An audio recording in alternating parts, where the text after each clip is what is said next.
참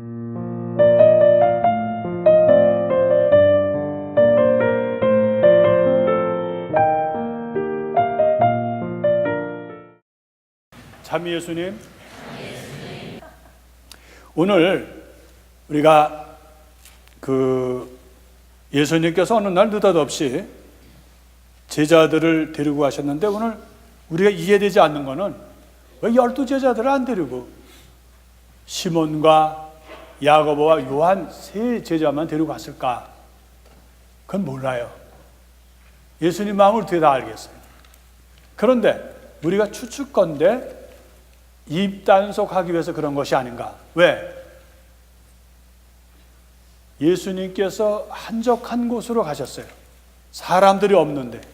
보통은 사람들이 많은 데에서 기적도 베푸시고 또 당신 말씀을 해주시고 안식일의 의미도 얘기해주고 하시는데, 오늘따라 전혀 그런 거 관계없이 사람들이 없는 그런 산으로 오르셨다라고 했습니다. 그런 걸 미루어봐서 예수님은 오늘 특별히 당신이 하고자 하는 말씀을 입단속하고 사람들이 들어서 떠들고 또 바리사이들이나 율법학자들이 듣고선 막 비판하고 그 뜻을 왜곡하는 것을 막기 위해서 또 제자들까지도 여러 사람이 알게 되면, 그래서 아마 오늘 예수님은 세 제자만 데리고 가지 않았겠는가 추측입니다. 그런데 예수님은 평소와는 달리 당신의 얼굴의 모습이 변했다, 이렇게 나옵니다. 우리가 살면서 참 그 사람의 모습이 보통 때와 다르다, 그럴 때 여러분 아마 있을 거예요. 저는 이 강론을 준비하면서 우리가 제일 모습이 변한 것의 아름다운 모습이 언제일까? 2010년 밴쿠버에서 2월 16일 날 그 세계 피겨 그걸 했는데, 우리 김영하나 기억나시죠? 아마 그걸 보고 우리나라 사람으로서 감격하지 않은 사람이 없을 거예요. 그때 그 마음 조아리면서 침묵 지키면서 저 한 번이라도 실수가 나면 어떻게 할까 하는 그 걱정, 그런 염려와 함께 정말 그 지켜보았던 모든 사람, 그리고 BBC나 또 독일의 국영방송, 캐나다의 그 국영방송에서 전해주는, 실시간으로 전해주는 그때 그것을 다 모아서 편집해서 인터넷에 실려 있는 걸 보면, 그때의 감격은 우리나라 사람뿐만이 아니라 세계 각국에 있는 사람들을 다 그 순간을 아주 지켜보고 있었던 것이죠. 그들이 오히려 더 감격을 해요. 100년에 한 번 나올까 말까 하는 그런 순간이라고까지 얘기할 정도로. 그런데 그날 여러분들이 보시면 알지만 우리 김연아가 스텔라죠. 우리 세례명은 우리 가톨릭 신자로서. 그래서 그런 정감도 있지만 그때 그 비춰지는 연하의 모습, 보통의 모습과 다른 모습이었어요. 눈물도 흘리고 그랬지만, 그래서 그때 느끼는 거는, 사람이 이렇게 감격스럽고 모든 사람들에게 보여지는 그런 모습은 다르구나 하는 것을 느꼈습니다. 오늘 예수님은 많은 사람들이 알려지지 않았지만 제자들이 얼마나 놀랐으면 베드로 사도가 자기가 무슨 말을 했는지도 모를 정도로 놀랍고 두려워했죠.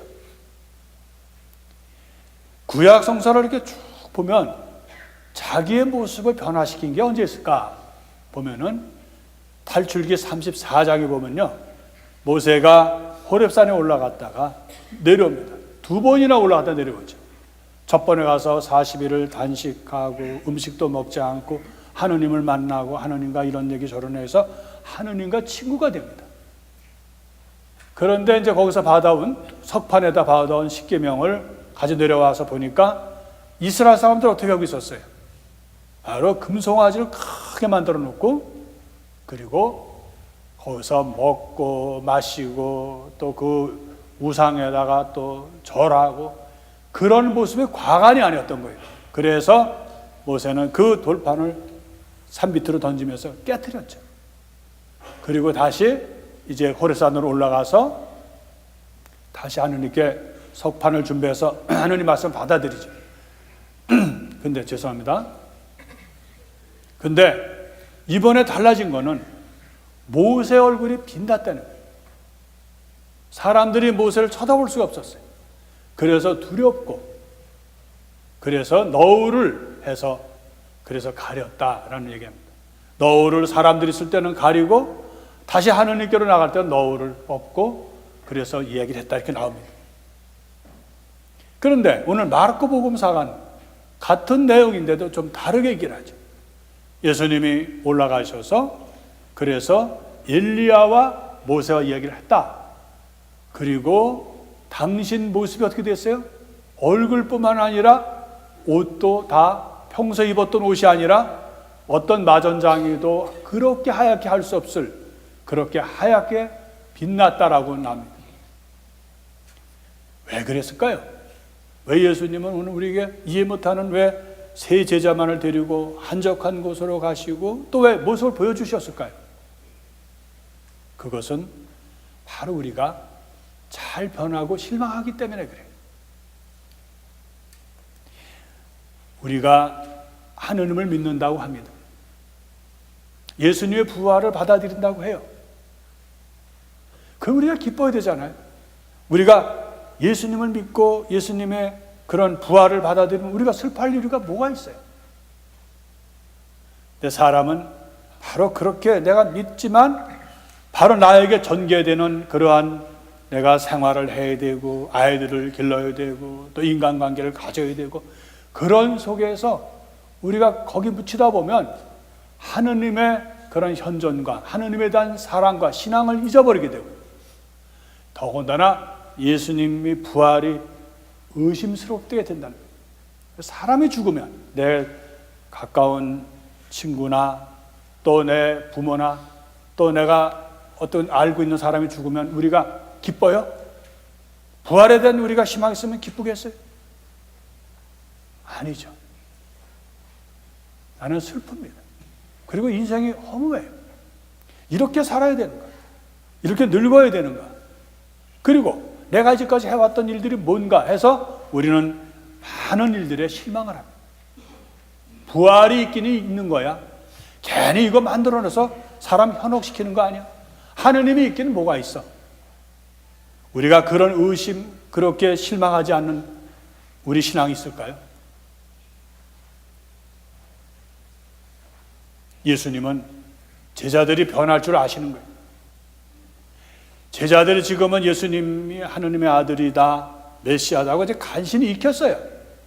이제 같이 지내면서 이분이 참 말씀도 훌륭하시고 예언자인 줄 알았더니 이분이 메시아다, 하느님의 아들이다, 그리스도라고 믿기 시작했는데 이제 얼마 안 있으면 예수님이 바로 순환구 사람들 앞에서 붙잡혀서 무참히 맞고 버림받는 모습, 비참한 모습을 보고 그 제자들이 도망갈 줄 알았던 거예요. 실망할 줄 아셨던 거죠.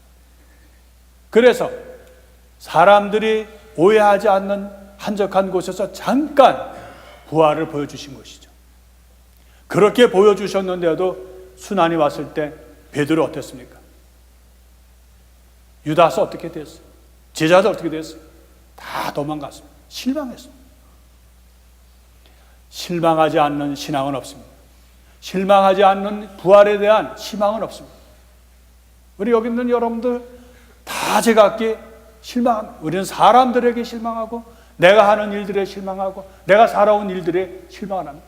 더더군다나 우리가 더 슬픈 것은 내가 믿는 예수님이 내가 어려울 때, 내가 정말 힘들 때 나를 안 도와주시는 것으로 내가 실망합니다. 예수님을 욕하죠. 당신은 계시기나 한 거야? 나를 이렇게 어려울 때 어떻게 하시는 거라고 우리는 제각기에 실망합니다. 우리의 사랑이신 주님은 우리가 실망하는 우리를 알고 있습니다. 제자들이 도망갈 줄, 제자들이 실망할 줄을 알고 계셨기 때문에 그래서 당신이 특별히 오늘 높은 산에 올라가서 당신의 모습을 변화시켜 주신 거예요. 부활이 얼마나 좋으면 베드로 사도가 그 잠깐 사이에 그 좋은 것 때문에 천막을 지어서 하나는 스승님께, 하나는 엘리야에게, 하나는 모세에게 주겠다고 얘기를 했겠어요. 마르코 복음서는 분명히 했습니다. 베드로가 자기가 무슨 소리를 하는지도 모른다. 그렇게 잠깐인데도 하늘에서 울려오는 이는 내가 사랑하는 아들, 내가 사랑하는 아들이니까 너희들은 그의 말을 들으라고 하는 하느님의 음성이 들리는 것까지 그들은 보고 놀랬던 것입니다. 오늘 우리가 창세기에서 들었죠.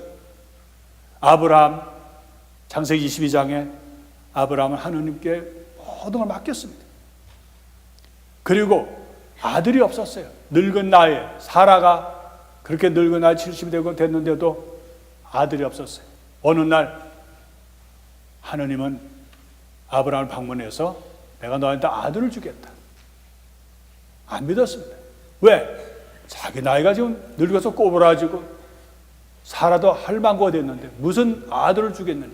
그래서 사라의 몸쪽인 하갈에게서 난 이슈마엘이 몸쪽에서 난 아들이 하느님이 내가 늙었으니까 그 아들을 아마 내 후계자로 삼고 그 축복의 대상자가 되게 구원의 이야기의 주인공이 되게 하셨나 보다 이렇게 했는데 하느님은 계속 아니래.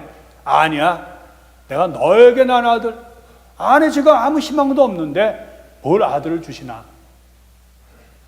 그러나 하느님은 약속대로 아들을 주셨습니다. 전혀 희망이 없는 데서. 그래서 아브라함은 희망을 가졌어요. 진짜 하느님께서 들어주시는구나. 그런데 어떻게 됐어요? 그 희망은 또 물겁전은 사라지는 거예요. 주실 때는 언제고 또 거둬갈 때는 언제. 우리가 하나님을 원망스럽지 않겠어요? 우리 살면서 하나님 원망 안 해본 사람 있겠어요? 내가 이렇게 길바닥에 나 있는데 내 동료, 내 친구들도 물론 나를 모른 척하지만 하나님은 뭐 하시는 거야? 그것이 바로 하나님의 뜻입니다. 하나님에게 실망을 갖는 것, 이것도 은총입니다. 여러분들 버림받는 게 예수님은 버림받으심으로써 우리에게 구원을 주셨어요.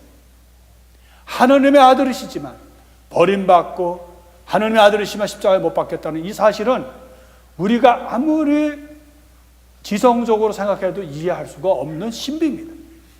하나님의 사랑은 크고 무한하시기 때문에 당신의 아들을 실망시키시고 무참하게 돌아가신 사실은 우리 이해할 수가 없습니다. 하나님의 사랑은 그렇습니다. 아브라함에게 주셨던 아들을 다시 달라고 하신 분이 하나님이셔요. 그런 하나님 우리가 이해할 수가 있어요? 줄 때는 언제고 또 거둬갈 때는 언제입니까? 우리의 삶은 한가지가 않습니다. 야, 이것이 하나님의 축복인가 보다 했는데 오히려 하나님 나를 버리는 것 같은 처참함으로 몰아넣는 것이 신앙의 모습입니다. 우리는 한 가지를 배워야 됩니다. 하나님은 우리에게 실망을 주십니다. 우리를 시험하십니다. 우리를 때로는 고통스럽게 하셔요. 버림받게 하신다는 거예요. 거기에 주저앉으면 안 됩니다.